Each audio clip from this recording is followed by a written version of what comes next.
Et voilà, Allez. nous sommes en direct pour un petit live du jeudi. Donc, jeudi soir pour Samy qui est en Corée, comme on peut voir qu'il est tard chez lui.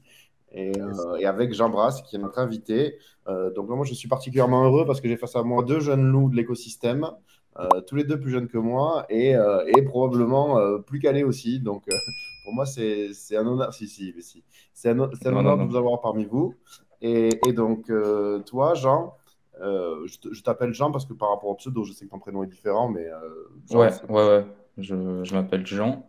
Et bon, bah déjà, merci pour l'invitation. C'est très gentil. Je suis très content d'être Eh ben, là. avec plaisir.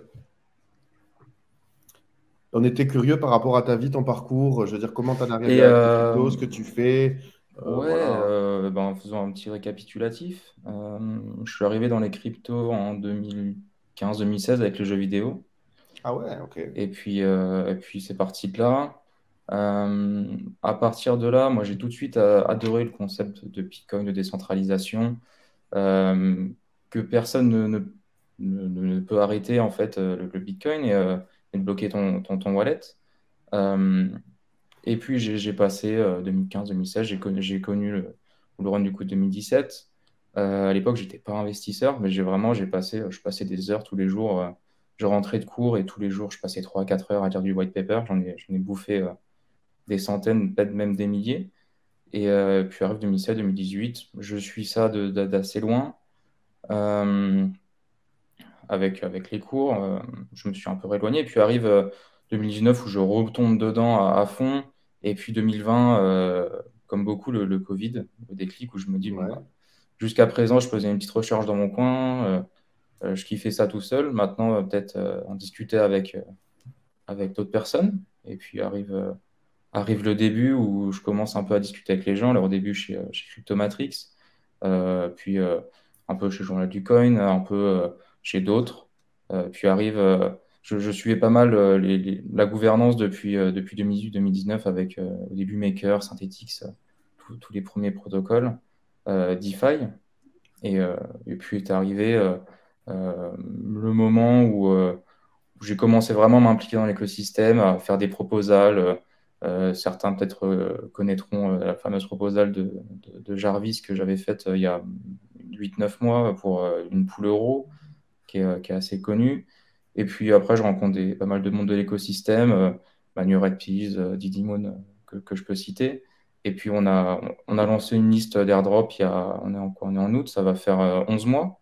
Mhm. Liste d'airdrop qui a fait le tour du monde. Et, euh, et puis à partir de là, c'est un peu parti dans tous les sens. Je ne saurais même pas expliquer comment. Et je me suis retrouvé à bosser en fait dans l'écosystème du jour au lendemain. On m'a fait des offres. Et puis après, j'ai bossé pour un premier fonds d'investissement basé aux US. Puis ensuite, j'ai rejoint en février dernier Mimo et Stake DAO et Stake Capital. Et puis aujourd'hui, je continue à bosser pour Mimo euh, en tant que DeFi stratégiste. Écoute, c'est pas Voilà un mal. peu mon parcours à haut niveau. Et ce que tu n'as pas précisé et que moi je trouve absolument fabuleux, c'est que tu n'as que 18 ans. Et Oui, ça, oui. et ça, je trouve ça assez énorme. Donc, tu as découvert en fait les cryptos à quel âge? Il y Je en sais a. pas, 12-13 ans à mon avis, j'ai pas fait le Et donc, ça, calcul, c'est mais. génial. Donc, tu les as découverts où? Au collège? Non, alors pas au collège, non, c'était vraiment, j'avais un gros kiff sur les jeux vidéo.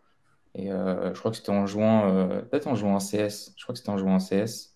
Et puis je crois qu'il y avait un tournoi, on pouvait gagner du BTC. Et en fait, tout est parti, je me suis dit, c'est quoi ce truc? Et quand j'ai découvert le machin, ça m'a retourné le cerveau. Et, Et à euh, et, partir de là, et ben, écoute, moi, C'est quoi ça? comment? Non, excusez-moi. Ouais, c'est bon, j'ai compris. T'avais l'air Non. interrogué, ça oui. Oui, non. Allez-y, désolé. Oui, on va essayer de te ménager parce qu'il il est quand même. Il est quelle heure chez toi? 22 heures, non? 21h05, mais Oui. fatigué, je Mais suis pas t'inquiète, dormi. mais je te mettrai à contribution, Samy, hein, parce que j'aurai des questions bien vislardes et je compterai sur toi, hein, tu le sais. Bah, en tout cas, je continue de torturer Jean. Écoute, genre, moi, ce qui me fascine, en fait, c'est que tu as des. Est-ce que les gens de ton âge s'intéressaient aux cryptos ou tu étais un extraterrestre quand tu t'y es mis? Ou est-ce que. Parce que non, moi, j'étais. À vrai dire, même aujourd'hui, en fait, les gens de mon âge, soit 17, 18, 19, alors on en voit un peu, hein, mais on va dire qu'ils vont s'arrêter à je peux faire de l'argent rapidement et quand ils s'y intéressent, parce qu'il faut Oui. épargner, machin. Mais c'est-à-dire que 98% des gens de mon âge ne s'intéressent pas à ça. Ça ont d'autres sujets de conversation, hein, et puis même sont à la fac, sont en prépa, et n'ont pas le temps. Donc ouais, j'étais un peu un ovni ces 6-7 dernières années. Bon, bah écoute, t'es un bon ovni. De toute façon, tu sais, les jeunes, ils ont beaucoup de temps et d'énergie, mais ils n'ont pas normalement beaucoup de capitaux. Donc, moi, le plus important, c'est que les vieux commencent à venir dans la crypto. Ça, j'aime bien. Ça va amener du capital. Les jeunes aussi, hein, vous avez des idées de nouveaux projets, mais il faut toujours les financer. C'est ça le problème.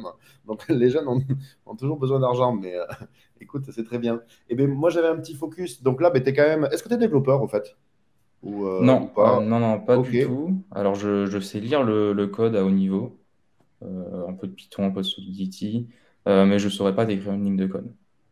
Et comment tu t'es intégré? Tu t'es intégré dans le dur avec quoi? Avec des Discord, des Telegram, En fait, tu as participé aux communautés. C'est comment tu as Ouais, réussi alors, à pénétrer cet écosystème? ouais, le tout début, je crois que c'était Cryptomatrix. Alors, au tout début des lives, avant même, je crois que quand je l'ai connu, il avait peut-être 2000-2500 abonnés. C'était au tout début avec les premiers Mm. lives à l'époque sur Discord.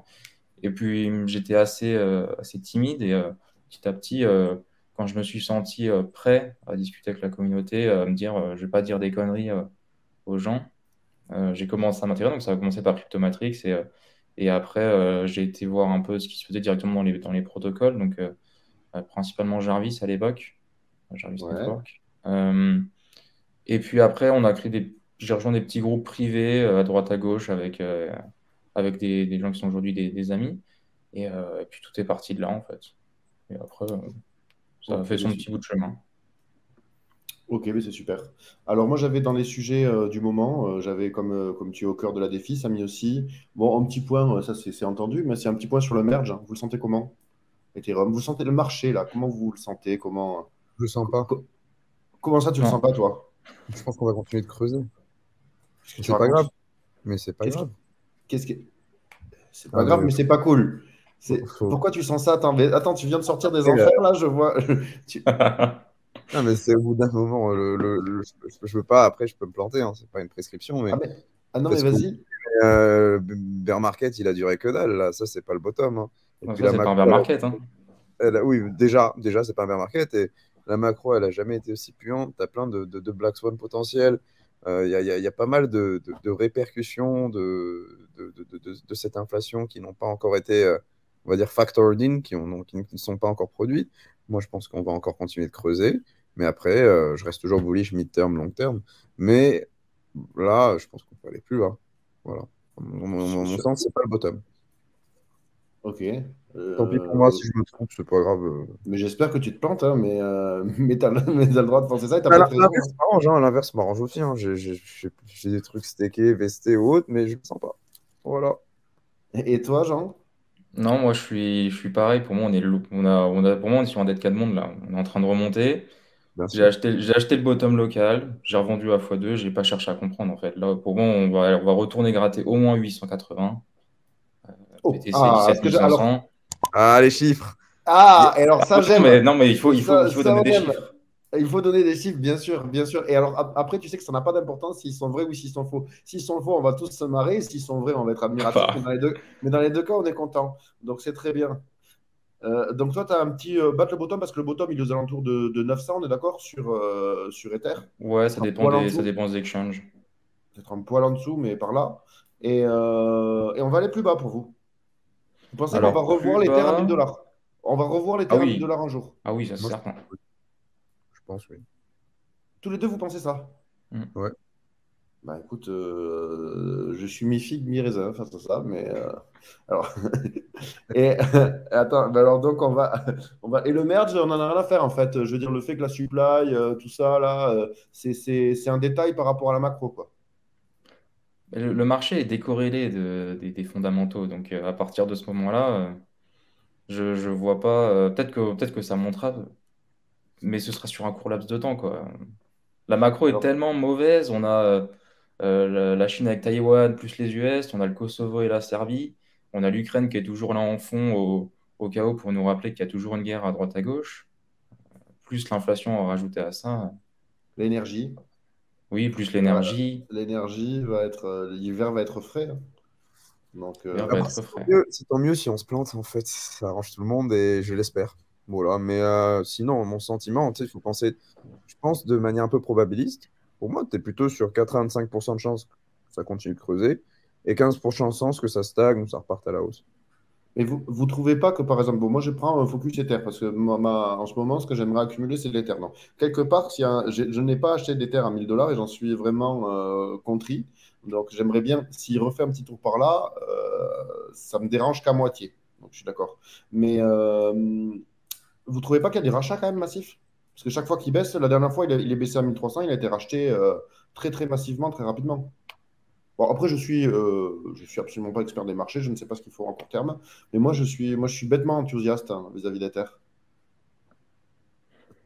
À court terme, je sais pas, mais à long terme, je pense on est tous over bullish sur Ether, hein. Je pense que là-dessus, moi Bon, le ok. premier d'ailleurs, mais Donc, je pense il on a faut un petit vraiment 800, dissocier les fondamentaux du marché.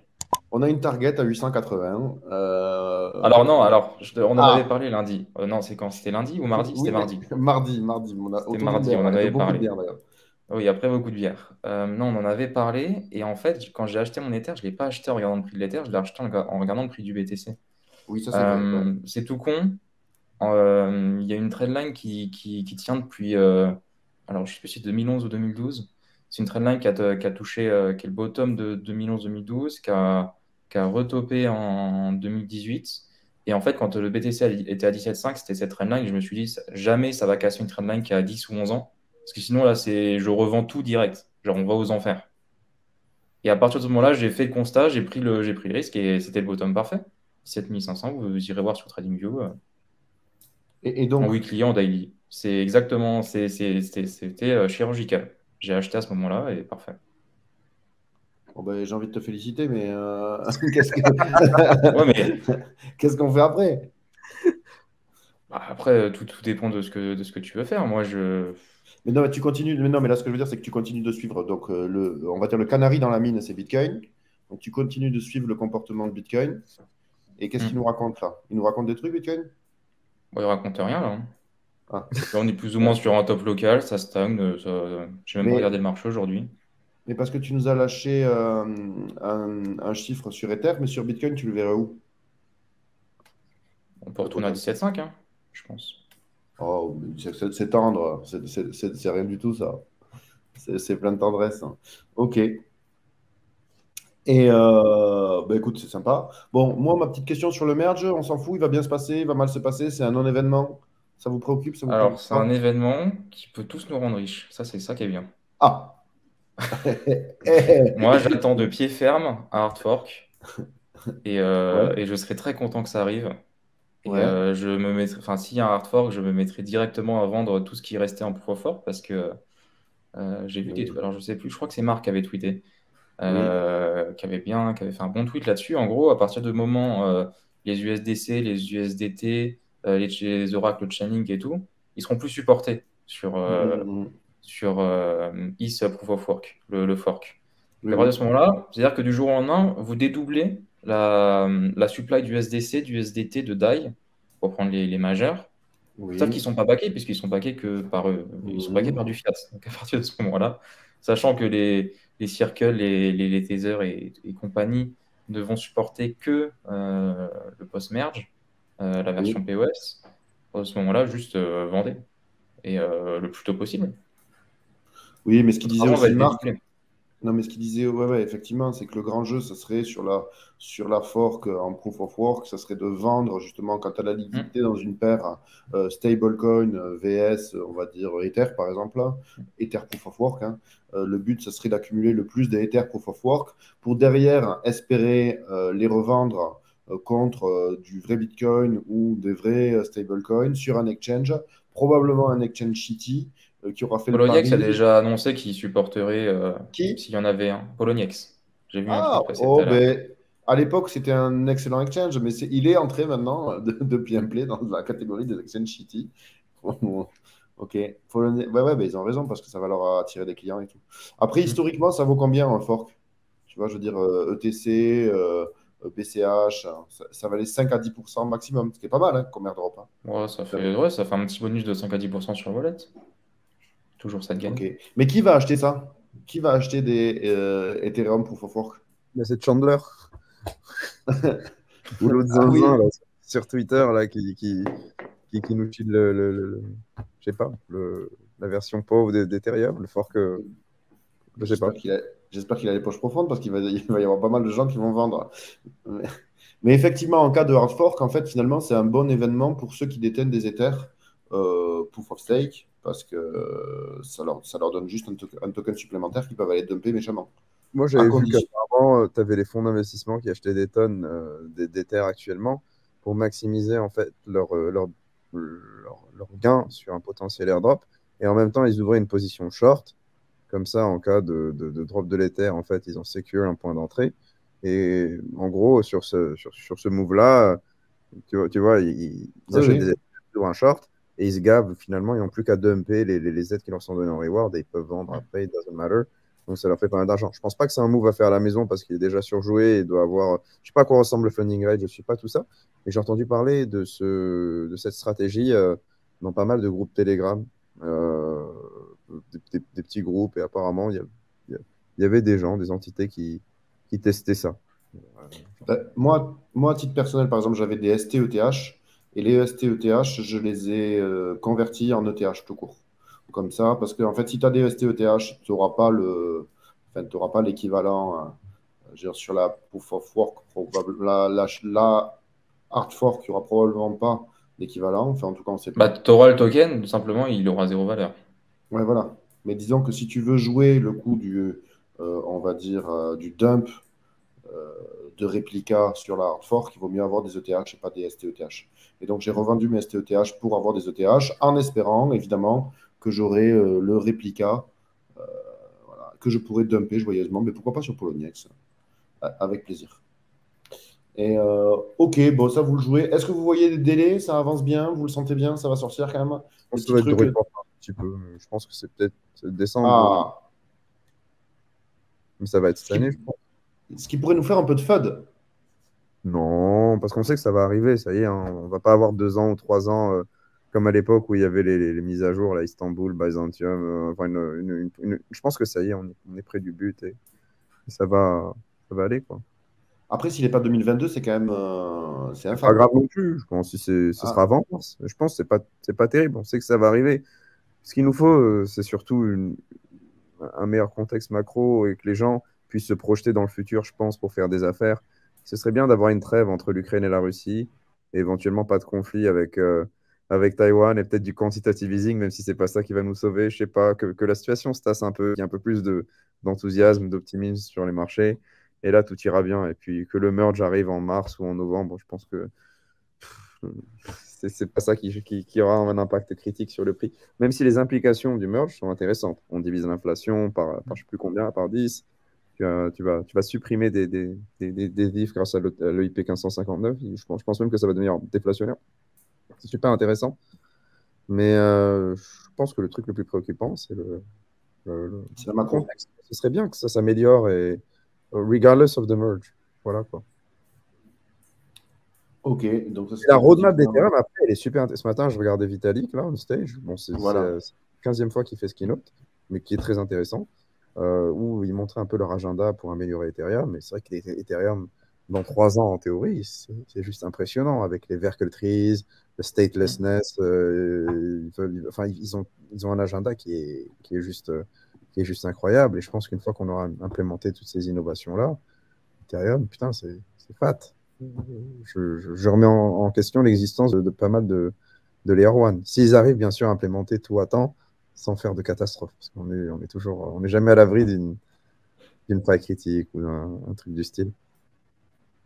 Ouais, écoute, tu m'as bien renseigné. Je vais sauter ma question directement à ce qui intéresse tout le monde. Et du coup, le portfolio, les mecs, comment vous le jouez? Parce que moi, je trouve que Ethereum, et pas cher. Après, c'est relatif.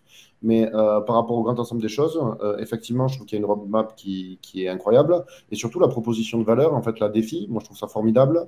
NFT, je trouve ça bien. Donc, en fait, les cas d'usage, ils sont énormes. Tu vois, les DEX, le volume des DEX, il est monstrueux et il va sans doute faire que croître. Tu vas avoir sans doute des produits dérivés, c'est-à-dire que les possibilités avec les DEX sont énormes. Le marché des stablecoins, je ne le vois pas diminuer. Et en fait, tout ça, ça se passe sur Ether. Et donc, pour moi, le marché potentiel, il est énorme.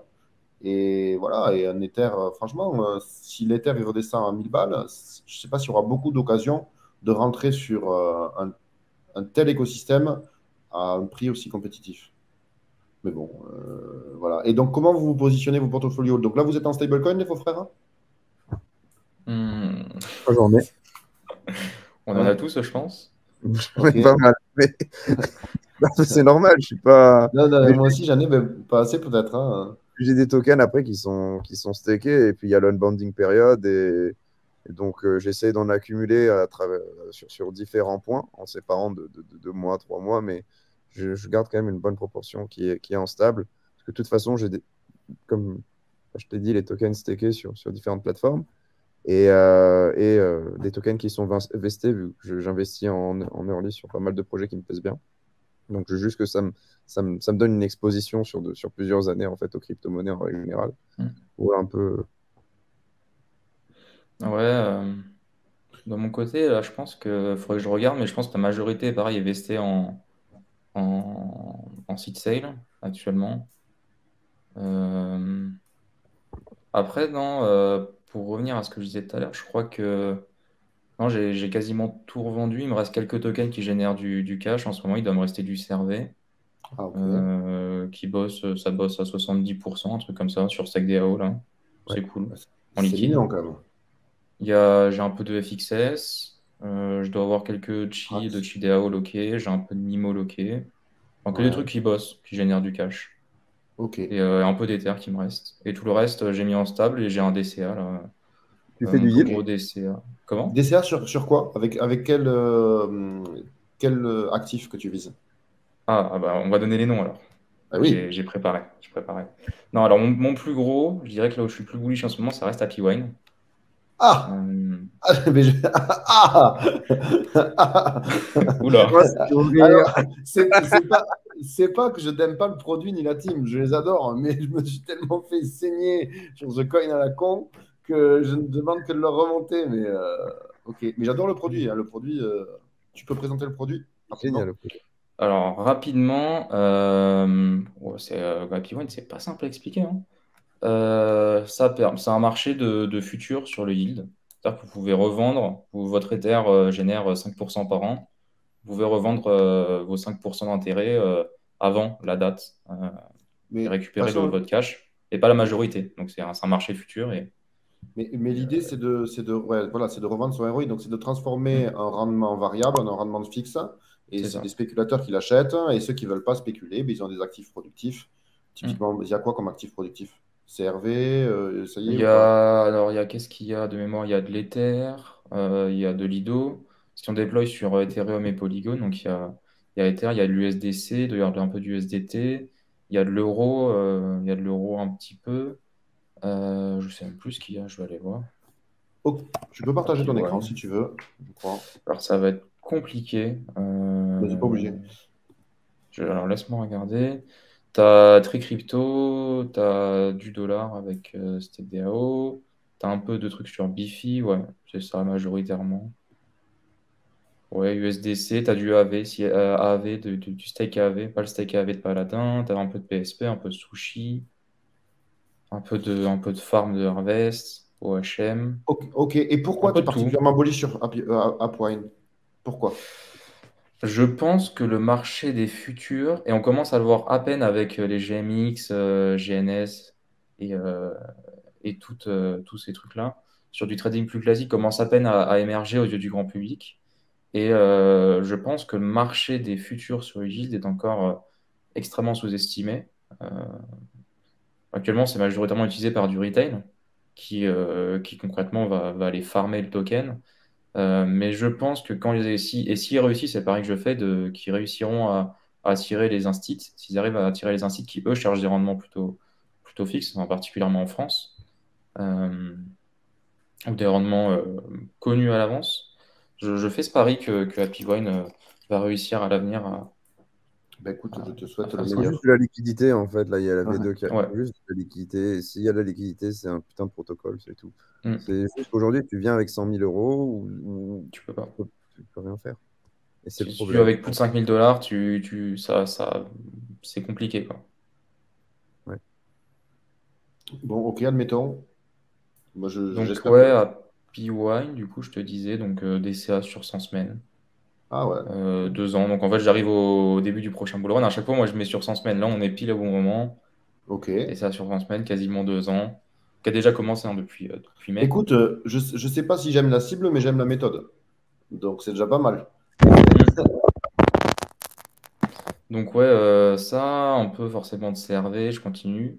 Ce que je Ouais. cherche, c'est quasiment exclusivement des tokens qui vont me générer un rendement passif. Ok. Des coins qui me génèrent pas de cash, qui sont juste là pour, euh, pour, euh, T'aurais pour Bitcoin. hold, ça m'intéresse pas, quoi. Bah, Bitcoin, tu peux générer du cash quand même. Ouais. Tout compte, tu vas poser sur AAV, sur Mimo, sur Chi, Et combien ça, t'empruntes du... Comment? combien ça tourne, le yield sur Je BTC? sais pas, mais d'ailleurs, j'ai vu un tweet passer là. Il y a AV qui débloque sur Optimism, la V3. Ils viennent de lancer leur reward en OP. Là. Je crois qu'il y a du 40% sur à peu près tout, pendant sur du Ah BTC. ouais. Je voulais aller voir d'ailleurs. Ça va pas durer longtemps, ça. Ça n'a pas Du duré coup, longtemps, mais il y a aussi Sommelier qui est toujours hum, en place, qui crache du 20%. La team, elle est Sur- ultra strong. hum, En vrai, le vrai yield, c'est 2%, mais il donne du liquidity mining, donc tu peux hum. gratter 20% pendant facile 1 ou 2 mois, je pense. Donc, c'est pas dégueu. Sur du BTC, Samy? Du WBTC, je suppose, mais. Non, sur des stablecoins. Ah, Si tu ok. veux du yield sur tes BTC, attention, not your keys, not your coin. Il y a un risque technologique sur Sommelier aussi. Là, c'est un risque plutôt de. Tu peux aller sur FTX et tu mets FTX Earn, ils vont te cracher 5% sur un peu tout et n'importe quoi. Mais attention, not your keys, not your coin. Et là, tu mets 5% sur BTC en faisant rien du tout. En plus, Hum. sans loquer tes tokens, ce qui est assez dingue. Ouais. Tiens, il y a une question. Toi, tu l'utilises, Sommelier, ou pas? Jean? Alors, Sommet, j'ai discuté avec la team et j'ai jamais eu l'occasion de tester. Ok. Tu live, hein, tu cliques, c'est sur Ethereum Mainnet, tu peux mettre jusqu'à Hum. 50 000 $ par adresse. Et ça te crache du yield en token somme. Voilà, ce qui est sympa. Ce qui est cool, ouais. Ok, on Donc non, continue ouais, ta liste? ouais, CRV, AAV forcément.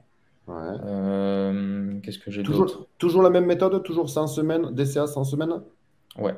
En fait, tu te focalises sur un actif que tu trouves sympa pour X raisons, et Hum. ensuite tu l'accumules en DCA? Ouais. Ouais, Ok, ouais, avec des targets alors pas en dollars, mais en nombre de tokens ok, sur 2 ans, et puis j'achète. Donc ouais, AAV, un léger fonds de BTC, ouais, histoire de dire. Pas mal d'Ether, du GMX, du Aleph, euh, ok, du Mimo et du FXS, principalement. ok, ça J'en ai pas plus. Et après, après le reste, par contre, ça va être principalement de l'early stage, comme disait Samy tout à l'heure. La majorité va quand même être là-dedans. Donc, ok. avec un focus dont on pourra parler tout à l'heure. Ah, vas-y. Ouais, focus. Alors, j'ai Prochaine. tweet ouais, j'ai tweet il y a quelques jours. Ouais, c'est focus cross-chain et privacy. C'est mon dada du moment. C'est ma vision du truc. Et, tout ce qui a un rapport avec le cross-chain aujourd'hui, j'annonçais que j'investirais un maximum dedans. Ok, ok, bon, on y reviendra. Privacy aussi, ça m'intéresse. Et Samy, toi? Parce que, eh oui, Voilà. oui.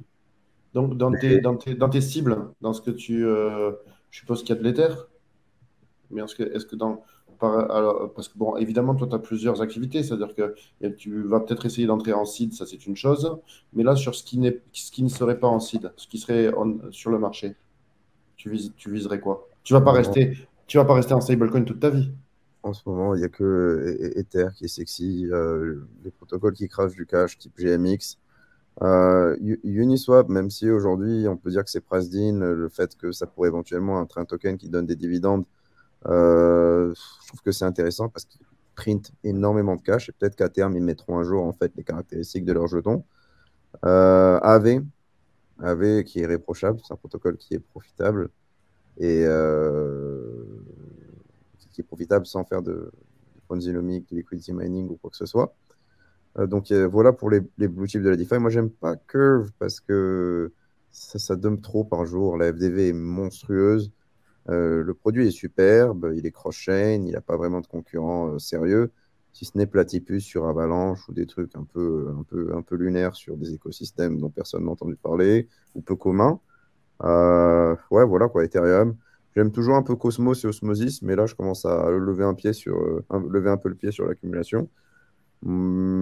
Puis après, en termes de sur quoi je me concentre aujourd'hui, principalement, j'ai envie de faire un gros bet sur sur un système construit en Move, même si je suis en train de Ok. finir mon assessment de Aptos.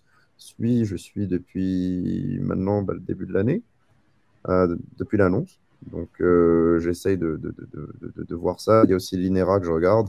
Et puis, une fois que je trouve un écosystème qui me plaît, ben, je vais essayer de voir comment je peux les aider à construire à construire leur écosystème, leur infrastructure, les aider. Donc voilà, pour les roll-up, j'ai une préférence pour Starknet, mais pour ce qui en est des optimistiques roll-up, il y a Fuel Network que j'aime bien, que j'attends pas Ok. mal. Mais là, on parle de jetons qui n'existent pas. Et les secteurs sur lesquels j'aimerais investir, et j'investis tout ce qui permet de faire des produits structurés, des options, etc. Parce que c'est que très récemment que je pense avoir un peu compris en fait le potentiel de ce type de produit. Et je trouve que c'est juste quelque chose qui manque. Donc Ribbon Finance, c'est cool, et surtout Sega. Ok. Sega, dont je suis extrêmement euh, euh, Comment tu l'écris, ces gars? CEGA, Sega.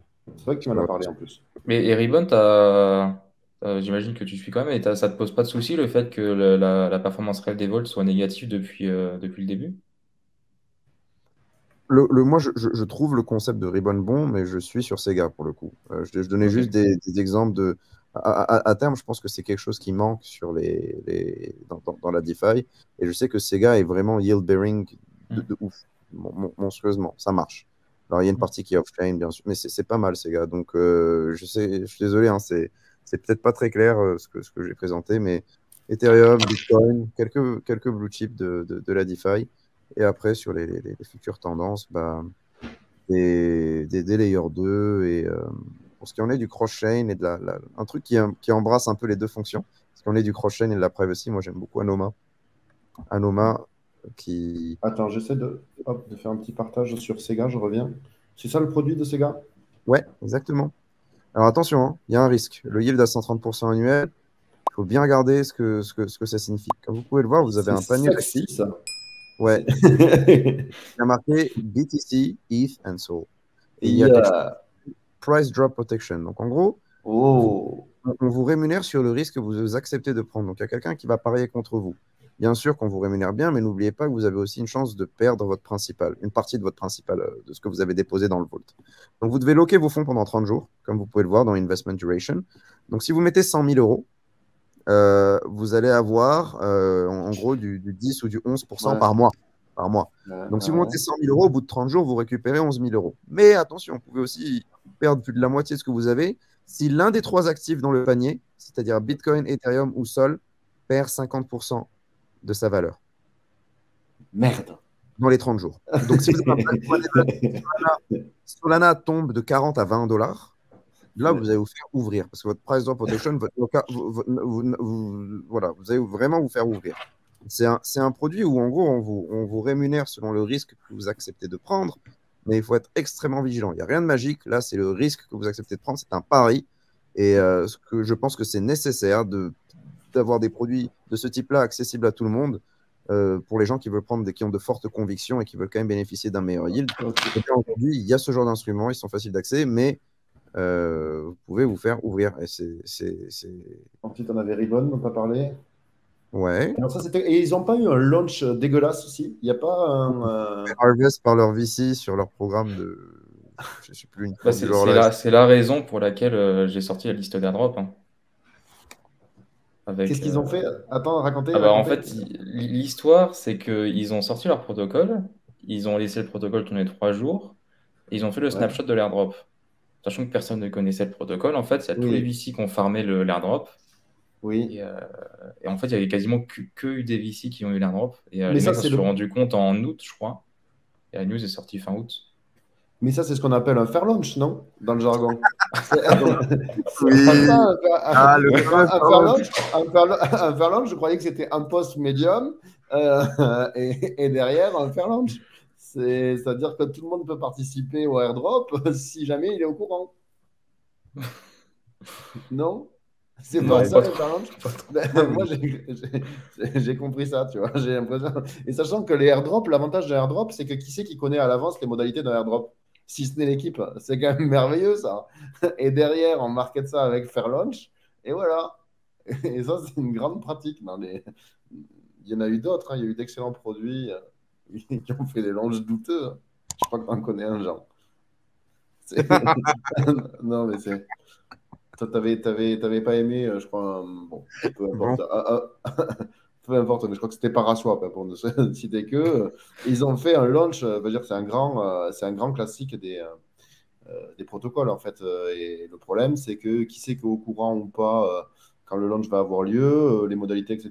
Et eux, ils ont fait un truc particulièrement dégueulasse. Ils l'ont fait, c'est-à-dire qu'ils ont poussé le paroxysme du airdrop à son comble. Ouais.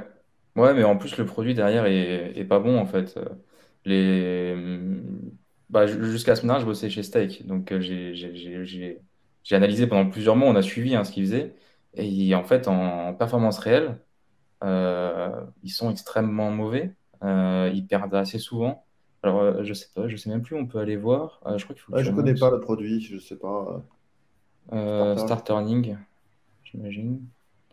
Donc, quand on va voir la performance réelle, genre le put, les puts sur IS, là, à 52% C'est excitant, à ça. droite. Ah bah ouais, c'est excitant jusqu'au moment où tu perds 25% en une semaine.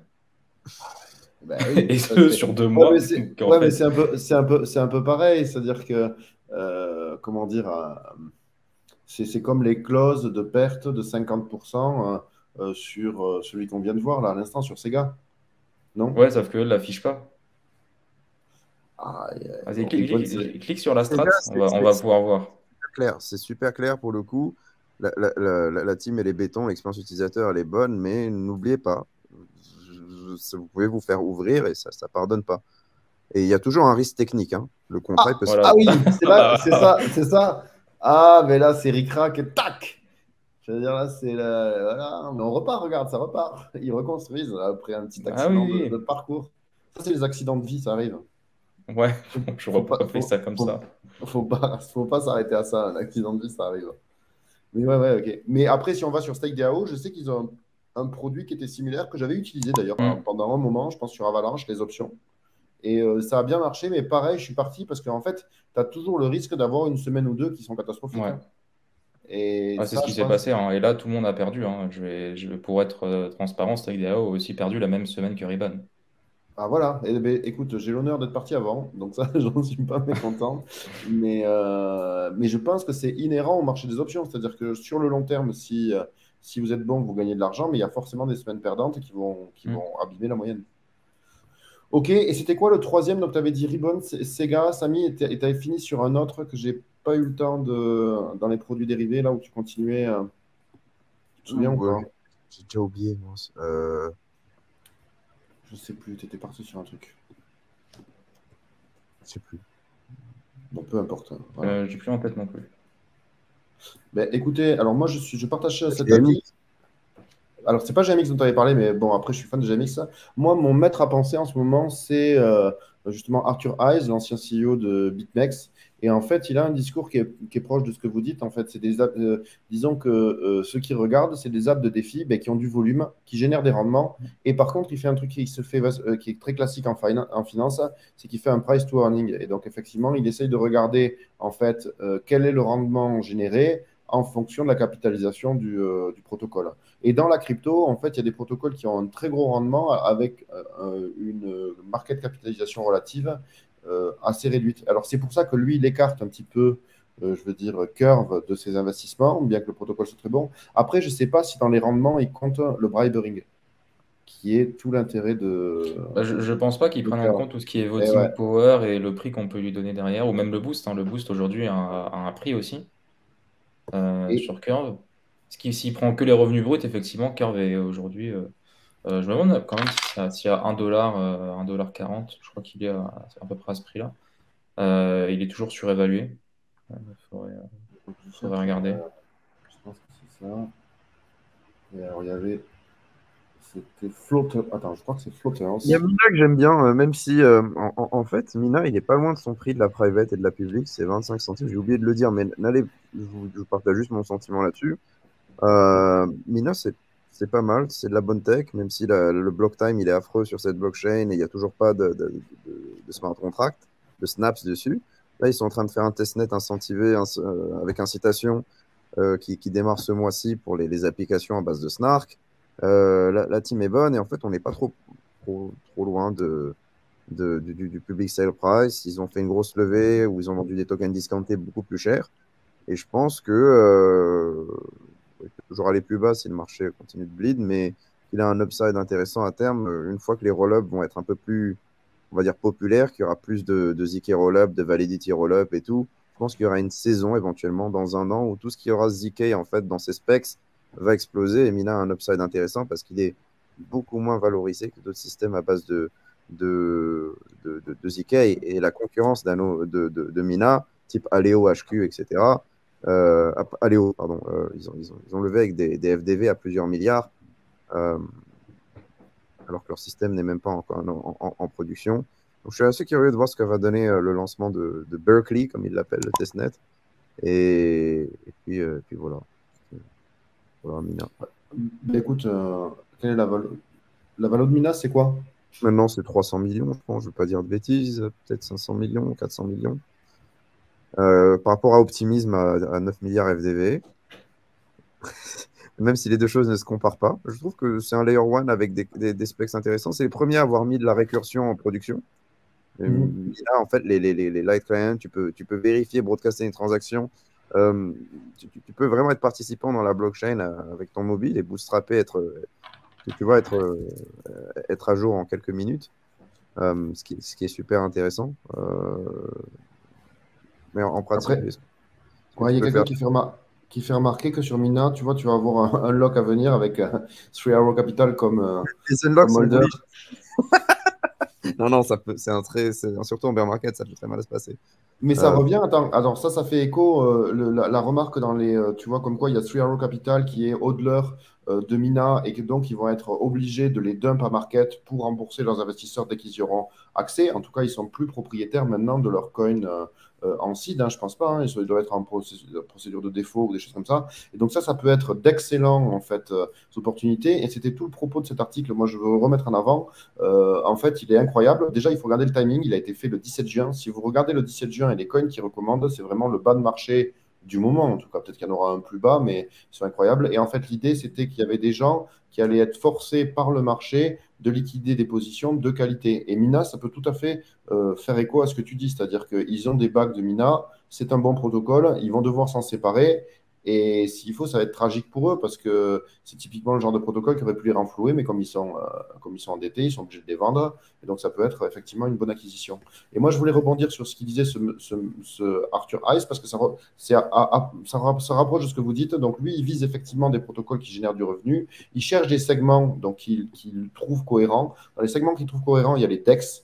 Tu vois, et on voit que, en fait, c'est vrai que de toute façon, les places de marché centralisées vont se rapprocher de plus en plus d'une banque. Il y aura de moins en moins de différence entre Binance, FTX, Coinbase et une banque traditionnelle, ce qui implique tout un tas de KYC, de normes, de règles, de contraintes stupides et variées, et avec dessus des acteurs institutionnels et beaucoup plus professionnels. Donc, on va s'orienter vers de la haute fréquence. Ça va être difficile pour du particulier de faire vraiment du profit sur des places de marché centralisées qui seront peut-être le royaume des pros. En tout cas, c'est ce qu'il a l'air de dire dans son article. Et alors que les DEX, ça reste le paradis pour les particuliers qui veulent swapper du coin, qui veulent voilà. Et on trouve que les volumes des DEX sont quand même monumentaux, c'est-à-dire que c'est en plusieurs milliards de dollars par jour. Moi, je n'y croyais pas au début, hein. C'est-à-dire que j'ai connu les premiers DEX où le carnet d'ordre ne marchait pas, enfin, c'était l'enfer, et vraiment Uniswap a innové. Et donc, lui, il recommandait Uniswap, SushiSwap. Bon, SushiSwap, je ne sais pas trop pourquoi, hein, parce que je crois que c'était pareil, il trouvait que la valo n'était pas forcément énorme. Et ensuite, il regardait quoi? Il regardait les produits dérivés, donc comme vous avez dit. Donc lui, dans les produits dérivés, c'était plutôt... Alors, il y avait DYDX, mais il préférait GMX. Bon, je ne sais plus pour quelle obscure raison, mais il pourrait en parler. Je crois que c'était encore une question de valo. Et en fait, DYDX, le principal reproche qu'il faisait, c'est que ce n'était pas décentralisé, alors que GMX le serait un peu plus. Et donc, on Bah, retrouve il y a pas de, c'est pas décentralisé et en plus, il n'y a pas de profit sharing. il n'y en a Le pas coin sur... ne Ouais, sert rarement à rien, quoi. mais ça peut Sur être un gamble, parce qu'il n'y en a pas sur Uniswap non Ouais, plus. Au moment où il le Uniswap, disait, c'est en tu vois. discussion, hein. C'est en Et c'est en discussion discussion. Et, actuellement. et cet article est sorti avant, et c'est là où c'était très intéressant, où il faisait un gamble. En fait, il disait actuellement, il y a des volumes de dingue, le token ne sert à rien, mais les gens pourraient très bien voter pour que ça serve un jour. Et là, Mm. tu vois, ça change tout. Et donc, ouais, DYDX pourrait devenir pourrait faire du partage de revenus, mais bon, dans le futur, c'est pas interdit. Et ensuite, qu'est-ce qu'il regardait? ENS. Donc lui, il aime bien parce que pour lui, c'est le futur d'Internet. Donc il misait sur ENS à tort ou à raison. Et qu'est-ce qu'il y avait d'autre? Ah, le marché des JPEG, le marché des NFT. Donc il déteste OpenSea et il trouve que en fait, Lux a beaucoup plus de sens qu'OpenSea. Et voilà, et ça, c'était les 5 qui recommandaient, je crois, dedans. Après, il s'est déjà trompé, hein, je veux dire, ça ne veut pas dire que ça va réussir, mais cet article est long et est vraiment très, très, très sympa. Il a été écrit à un moment prophétique, hein, et après, je crois qu'il recommandait aussi à AV, et ça rejoint ce que vous dites, hein. Donc, moi, je recommande à tout le monde de C'est le vrai, suivre. un bel article. Franchement, il écrit très bien. Voilà. Hop. Et, et après, attends, et ce qui est rigolo dans ce qu'il fait, et il vous rejoint, et c'est là où ça m'embête énormément parce que vous dites des choses qui sont assez proches. C'est dans son dernier, donc là, il a fait 2 sagas sur de la macro, il regarde en fait un petit peu le comportement des banques centrales, et il dit lui-même qu'il n'est pas pressé. En fait, ce qu'il attend, c'est un signal de reprise des quantitative easing et de l'impression monétaire forcenée. Pour lui, ça va arriver, mais ça ne va pas forcément arriver tout de suite. Et donc, il n'est pas forcément pressé d'investir dans le marché. Donc là, on retrouve ta technique, Jean-Bras, c'est-à-dire que finalement, ton petit DCA de 100 semaines est sympa, tu vois, je veux dire, ça te permet de te positionner, c'est pas mal. Et tu le commences à T0, ton DCA, toi? Je veux dire, il est en Euh, cours, il est en cours ou pas? Ah, il est en cours là. Ouais, pas Ok. sur tous. Pas sur tous, parce Ouais. qu'il y en a certains que j'attends, mais des positions assez long terme. Je les ai commencés en mai, je crois, mi-mai, fin mai. Donc, ouais, ouais, c'est déjà en cours. Ok. Bon, mais messieurs, je suis assez content. Vous avez joué le jeu.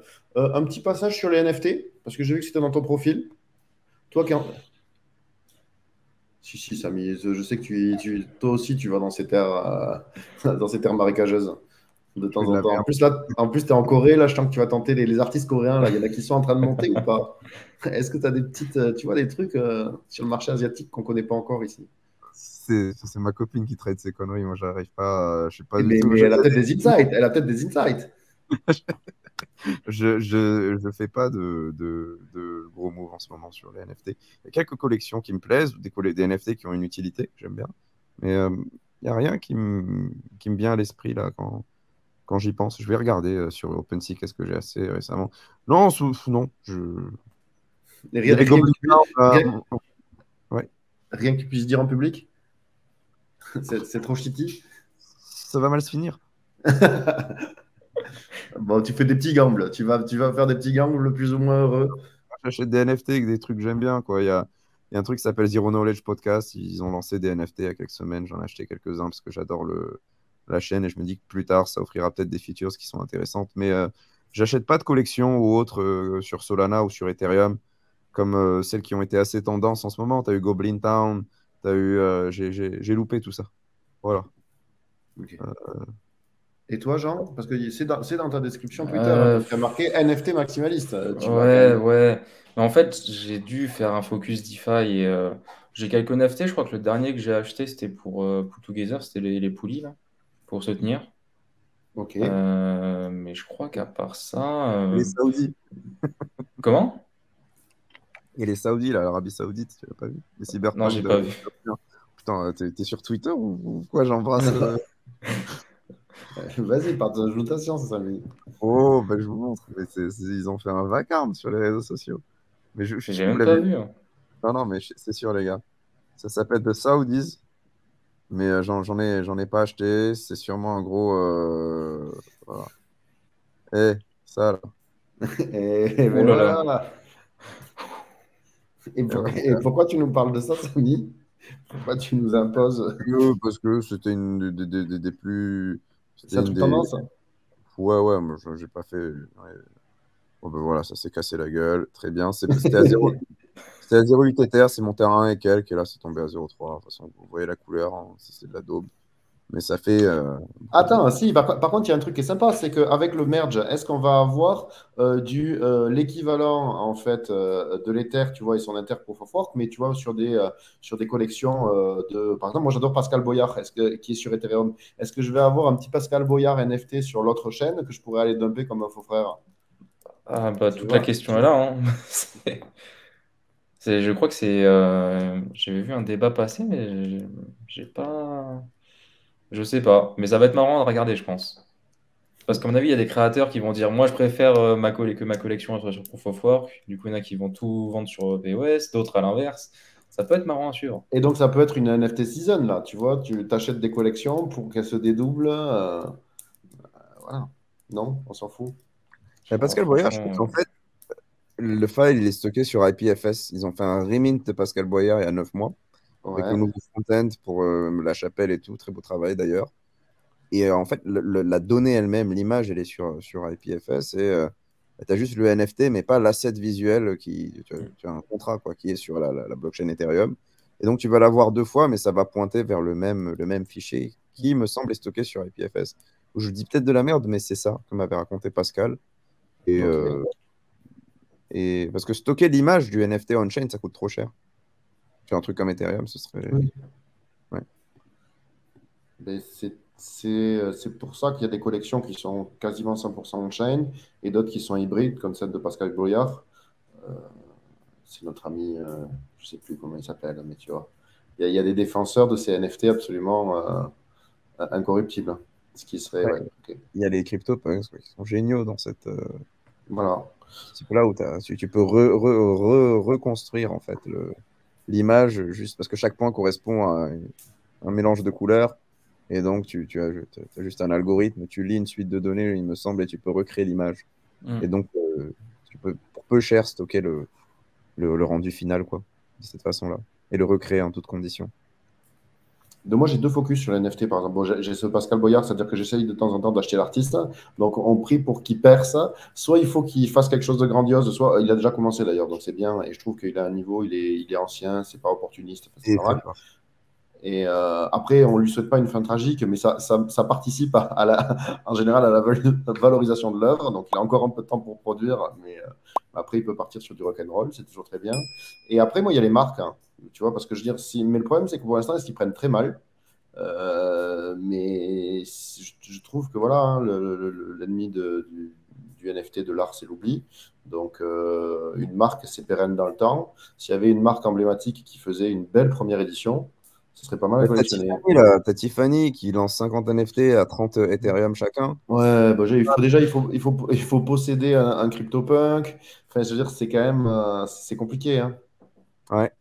Moi, si c'est une marque que t'aimes bien, je pense que ça peut faire sens d'acheter leur NFT. Ouais, mais Après, il faut pas qu'ils fassent n'importe quoi. Il y a quelqu'un dans les commentaires qui dit que Lacoste, ils ont fait n'importe quoi. Je suis d'accord avec lui, hein. Hmm. Donc, c'est. Ouais.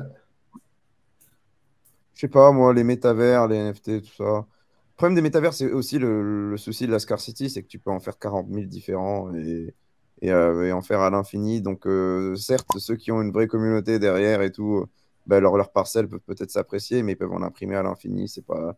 je suis pas hyper fan de ça. Après, pour les NFT normaux, des collections liées aux marques, aux voitures, etc. Pareil, il peut en avoir une chier, il peut avoir. Oh, je trouve qu'en fait, c'est beaucoup de il faut mettre ça consomme beaucoup de bandes passantes dessus cet univers. Je trouve l'upside flingué, le risque énorme, ça me donne mal au crâne. C'est Je sais Mais pas, tu moi, sais, c'est pas moi, les gens qui me font ce commentaire-là, je suis d'accord avec toi, Samy, mais c'est pas très différent du marché de l'art en général. Les gens ils me disent, ah, mais les NFT, c'est n'importe quoi. Moi, je dis, mais t'es déjà allé dans un vernissage, va faire un tour et va m'expliquer. Moi, je vois des œuvres c'est absolument génial. atroces au mur qui coûtent des fortunes. Donc, en fait, c'est la prolongation sur un nouveau support. Mais voilà, et donc, c'est sûr que si tu veux performer dans le marché des NFT, ben, c'est comme si tu voulais performer dans le marché de l'art. C'est compliqué et souvent, comment dire, irrationnel. Bon, messieurs, je suis très content de vous. Donc, vous avez quand même joué le jeu. J'ai un dernier truc. Donc, Jean, est-ce qu'il y a des airdrops en vue là? Parce que tu t'es quand même lancé sur cette méga liste. Est-ce qu'il y a des trucs qu'on attend? En coulisses, vous aviez des pratiques, vous aviez déjà des conseils sur les airdrops? Quelques mots sur les airdrops. Est-ce que, non, Starknet a annoncé, on s'est fait rect. Qu'est-ce qu'il y a? Non, il n'y en a pas. Si, le dernier gros, bon, c'était Optimisme, hein. Et quelle est la Le play stratégie? était assez simple. En vrai, les gens me demandent tout le temps, mais la stratégie, elle est toute conne, hein. C'est C'est utiliser le dingue. protocole. Enfin, c'est pas Ah compliqué, oui, quoi. Utiliser le oui. protocole, le chaîne où c'est déployé. C'est c'est pas plus compliqué que ça, hein. C'est tester, apprenez. Et, Starknet, ils ont fait un truc où ils donnent pas les tokens directement aux gens. Ils ont 18% de la supply pour la communauté. Et c'est sous forme de provision et de rebate sur le gaz. Donc en gros, c'est viens trader chez nous, ce sera beaucoup moins cher qu'ailleurs, avec de bonnes garanties de sécurité et de haute performance, mais tu paieras juste ton gaz moins cher. C'est pas on te donne de l'argent, t'en fais ce que tu veux. Ce qui est beaucoup moins sexy pour l'utilisateur moyen. Et je pense qu'un petit twist pour s'aligner sur ce que font les roll-up concurrents en termes d'incentive, ils en ont tout de même besoin parce qu'il y a plusieurs barrières à l'entrée. Pour Starknet, déjà, il faut build en Cairo, ça coûte très cher. Il faut porter sa code base. Il faut créer des incitations économiques. Et après, ils donnent les tokens aux développeurs qui build sur Starknet. Donc, les développeurs pourraient être libres de distribuer les jetons qu'ils vont recevoir à leur communauté. Mais ça les met tout de même dans une posture qui n'est pas du tout confortable par rapport à juste déployer un truc Solidity sur. Enfin, je pense que peut-être un ajustement ferait du sens. Mais après, leur répartition n'a rien de chaotique. Mais c'est vrai qu'aujourd'hui, c'est devenu un standard de devoir donner des tokens pour onboarder les utilisateurs sur un écosystème. Après, je pense qu'ils font aussi le pareil que leur technologie est juste supérieure et qu'au bout d'un moment, les gens vont juste l'apprécier à sa juste valeur et iront faire leurs emplettes et leurs affaires sur leur système au lieu d'aller sur un autre. Peut-être que c'est ce qui se passera dans 3 4 ans. Mais Starknet va aussi bénéficier d'un gros retard par rapport à la concurrence qui est suivant, avoir un écosystème composable et riche, etc. Parce qu'il n'y a pas beaucoup d'applications, de briques, en fait, qui font la DeFi sur Starknet, qui vont être déployées. Tu vas avoir un lag de 1 an ou 2 ans avant d'avoir, je pense, un écosystème complet et mature qui arrive, que les blue chips finissent leurs audits et tout. Là, c'est très difficile de rentrer là-dessus. Peut-être que sur le long terme, c'est eux qui vont gagner. En tout cas, leur solution qui est live, là, StarkEx, c'est celle qui sécure le plus d'assets, de transactions par rapport à tous les roll-ups existants et qui est en production depuis 2 ans, ça marche très bien. Mais ils ont vraiment de gros challenges à surmonter. Après, il y a eu beaucoup de controverses avec l'annonce du token et ça, c'est vrai que ça a un peu gâché l'ambiance. Je vais partager ton tableau. Jean, est-ce qu'il est maintenu à jour encore? Il est toujours. En fait, les gens me disent il est pas à jour. En fait, il est à jour. C'est simplement qu'on est dans une période où les protocoles, on a Connext qui a reporté son airdrop. euh, euh, Tous ces trucs-là. Aujourd'hui, Je la crois liste est plus ou moins à jour. Il y en a 250. Bon, on n'a pas enlevé Terra, mais bon, vraiment, il y avait une sacrée liste sur Après, ça repose. Terra. Ouais. il Pardon? est quand même magnifique. Ce tableau est quand même magnifique, hein, et donc il a C'est quand même vraiment. porté ses. Donc bravo, tu vois ce que je veux dire, c'est à chacun de faire son travail aussi. Mais le code couleur, il y en a, je vois du vert. Donc il y a Il peut-être y en a encore. encore, hein. Enfin, ils sont soit claimables, mais non, je pense que la prochaine grosse vague d'airdrop, ce seront tout ce qui est bridge cross-chain, hein. Ça va être Mhm. des bridges, des layers 0, Oui, des attention. connexes. Bon, en dehors des exploits, hein, mais Ok. Et attends, j'ai une question plus perverse, hein. Est-ce qu'il y a des airdrops que vous dumpez pas? Parce que le principe d'un airdrop, c'est pas de dump, je vais dire bêtement. Et c'est peut-être pour ça que les protocoles, ils en ont un peu marre, hein. Ils distribuent un airdrop et après, il y a une armée de ape là, qui arrive et qui dump tout. j'ai pas eu de protocole avec une tokenomics assez intéressante pour ne pas les dump ENS. Non, mais c'est honnête. C'est honnête. Optimisme. Voilà. Optimisme. Je vais pas cracher dans la soupe. On a tous pris notre bif, mais ça ne rapporte pas. Optimisme, ENS, c'est la même chose. Il y a eu quoi d'autre? Paraswap, c'est de la vieille inflation. On va parler français, hein. Paraswap, c'est de C'est l'inflation. Ça paye Paraswap. en inflation. Ça paye en inflation et 50% des reward stacking vont au market maker. Genre, les mecs vont nous dump sur la gueule, quoi qu'il en soit, et vous êtes payé avec du token qui provient de rien. Au bout d'un moment, non, il n'y a rien. Ce que j'attends de voir, c'est des trucs, j'attends de voir. Et là où je suis bullish, c'est Connext, qui, je pense, quand il y aura l'airdrop, je ne vendrai pas. Parce que tous ces trucs-là, non. Mais jusqu'à présent, en gros airdrop, j'ai rien gardé. C'est bien. Et ben voilà. Quelque Mais part, c'est ce que je voulais entendre. J'avoue que je suis un très grand dumper d'airdrop aussi. Donc, voilà. Et Timing pour vendre les OP. Hein. ah non, mais vendez vos OP, hein, par pitié. Je les ai pas encore vendus. Je devrais ah, aller vendre mes airdrops. Ouais, ouais. ok, eh bien, écoutez, messieurs, j'ai quand même la dernière question pour clôturer. C'est le moment de tous les possibles. On aurait pu parler, mais là, on est sur le format d'une heure. Donc, est-ce que des petites prospectives, hein, c'est des petites convictions pour 2022-2023? Donc, vous avez commencé sur à très court terme, on va dire, enfin à court terme, plutôt 2022, un potentiel bottom supplémentaire. Ça, c'était ensuite j'ai vu que Mark Zeller avait fait un truc qui était sympa où il avait quelques visions. Donc lui, c'est un grand fan du flippening. Je dois dire que je le suis sur ce coup. Je suis assez convaincu avec lui. Est-ce que vous avez une vision, des visions en 2022-2023 ou des paris que vous faites qui ne sont pas forcément voilà, un pari particulier. Flippening ou pas déjà? On peut commencer sur ça. Pour moi, il est déjà arrivé, le flippening. Ah, ça y est, une réponse tordue. Ça, c'est quoi? Ça signifie quoi, ça? Non, Non, non, mais c'est- non, peut-être qu'il ah, arrivera pour ce qui en est de la market cap et tout, mais c'est pas je vais tellement. redéfinir. Attends, ouais, ok. Je Ouais, redéfinis redéfinissons-le quand même. ouais, qu'est-ce que c'est le flippening? Ça serait voilà, la market cap de Ethereum qui Ouais, dépasse celle de Bitcoin. Donc, sur CoinMarketCap, ce serait Ethereum tout en haut et Bitcoin en second. Donc, toi, tu Ce dis, n'est qu'une Samy dit que question c'est de temps. déjà arrivé. Tu dis que c'est déjà arrivé parce que toi, le flippening, tu le mesures différemment et tu le mesures en engouement de développeurs, de communautés, peut-être de volume, de fees. Sur ouais, les c'est fees, ça, quoi. effectivement, C'est ça. ouais. Et donc, du coup, la market cap devrait suivre. T'as C'est le un tab- monetary premium sur Bitcoin, t'as quelques éléments magiques qui le distinguent. T'as sa provenance, t'as la distribution de ses jetons. Ah non, mais Bitcoin, je suis c'est d'accord. Moi, j'adore Bitcoin, hein. Je dirais. c'est la légende, hein. Mais voilà, sur tous les autres paramètres, on peut dire qu'il y a déjà eu un flippening. Et finalement, à la fin de l'histoire, est-ce que c'est si important que ça? Le prix passe dessus, en dessous. Non, non, c'est pas très Bon, important, à part qu'avec le folio, on a envie de. Et si tant est qu'on ait un stablecoin sur lequel on se met, tu vois, je veux dire, bon, ouais, je veux dire, on a je sais quand pas même du tout. plutôt. Je peux dire que tu t'en fous, toi, Jean? Mais je suis du même avis que Samy, en fait. En termes d'utilisation, le flippening est déjà arrivé depuis longtemps, mais longtemps. La market cap n'est qu'un indicateur en plus, donc oui, il arrivera. Mais ouais, c'est qu'une question de temps, quoi. Mais bon, c'est des questions, j'y accorde même pas de temps, c'est une perte de temps monumentale pour moi. Donc, pour parler de flippening, non, mais il y a d'autres choses intéressantes, quoi. Ben alors, du coup, ben, ouais, ben, c'est pour savoir sur quoi. Donc, vous achetez pas de Bitcoin, en fait. Vous en achetez ou vous en achetez pas des Bitcoins? Un Un fond. peu trop, Comment? Non, mais c'est pas obligé, hein. Un petit fond au fond du Ouais. portefeuille, c'est un petit tapis. Comme un NFT.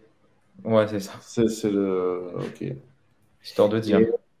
Et, ben, écoute, moi, j'ai pas de prévision folle non plus. Donc, Je suis on peut se bullish fixer. Cloud Guardian, il n'y a pas de jetons. J'ai hâte que les gens. Ah, bon. Voilà. Est-ce qu'il y a un produit qui doit se lancer?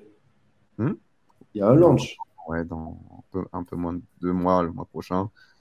Euh, ouais, j'ai hâte de pouvoir lancer ça et puis on verra ce que ça donnera. Bon, mais mes amis, écoutez, on va se retrouver. Moi, j'attends. Et la date du flippening, allez, je vous donne pas la date du flippening, la date du merge. Est-ce que vous vous lancez sur une date de merge? Un mois. Bah, septembre, hein. Allez, bon, ben voilà, on va se quitter sur ça. On va se Novembre. quitter. Novembre, t'as dit toi? Ouais. Ah, bien. Tu penses que Goerli et... Parce que là, c'est Polia, ils ont fait une... Je sais plus qu'ils ont mis un truc pour cut La les difficulté. validateurs. Ouais, ouais, Non, ouais. C'est Polia, ils ont un nouveau truc. Et Goerli, tu penses que là, ça va pas... je sais pas, mais je pense que ce sera cette année en tout cas. Bon, cette année, Je c'est sais pas. certain. Là, cette année, c'est certain. Non, septembre, allez, retardons, oui, peut-être octobre-novembre, mais septembre, ça se tient, hein. Écoutez, moi je retiens, faites un DCA en 100 semaines, commencez maintenant, prenez des protocoles qui font du rendement et courage, hein. Et courage, mes amis. Ben écoute, c'était sympa pour ces petits conseils. On n'a pas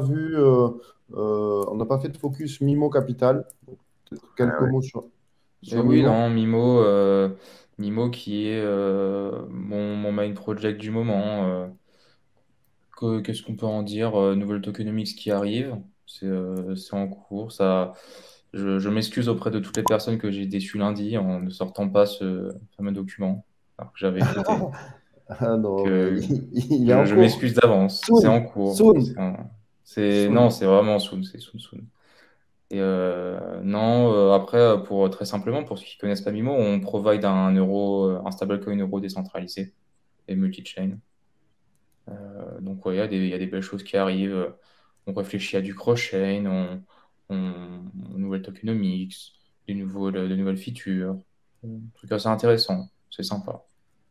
Et ça fait partie des petits coins que tu accumules, hein. C'était dans ton Hmm. bag. Par ton travail, ce coup-ci. Ouais, ouais, ouais. Écoutez, moi, c'est bon pour moi. On se revoit dans sa mission la semaine prochaine. Toi, Jean, ben, on verra dans l'année prochaine, hein. On verra où on est Eh ben, quand vous euh, voulez, et ton merci en tout DCA. cas. Je, Merci je en tout cas tenais pour à l'invitation. juste indiquer au chat, en fait, je suis jet-lagué, j'ai pas dormi depuis une trentaine d'heures. En même temps, j'avais plein de choses, une journée de conférence où il faut mingle et parler avec les gens, et j'ai plus d'énergie, je n'y arrive plus. Mais, Donc, mais je c'est tenais pas. à être sur le live parce que ça avait été, voilà, pour partager ce moment, annoncer tout ça, mais je vais collapse, là, ça va pas du tout. Mais tu as participé, mon cher Samy. Tu m'as gâché mon bull market que je pensais avoir repris. Tu as commencé par là et tu nous as donné tes insights. Donc, ben, merci à toi pour Ah, ton merci effort de à toi, corée. merci à Jean-Brasse, merci à tous, merci au chat. Merci à vous deux et merci, ouais, à toutes les personnes qui étaient présentes. Salut! Salut. Bon après-midi.